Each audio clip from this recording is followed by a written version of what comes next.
5 keping 50 gram ataupun 1 keping 250 gram? Mana lebih baik? Jika anda ada bajet sekitar RM122,000, anda boleh dapatkan emas sekitar 250 gram. Tapi emas yang mana lebih baik untuk kita beli? 1 keping 250 gram ataupun kobal 50 gram sebanyak 5 keping? Jika anda plan untuk jual kesemua 250 gram sekaligus, gold bar 250 gram lebih sesuai kerana kadar spread lebih rendah sebanyak 6% sahaja.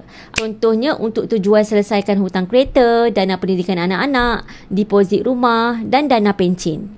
Kalau harga emas naik 10%, anda dah untung 4% daripada gold bar 250 gram tadi. Gold bar 50 gram pula sebenarnya lebih mesra arah nu dan lebih mudah untuk kita jual sikit-sikit jika kita perlukan duit sekitar RM25,000.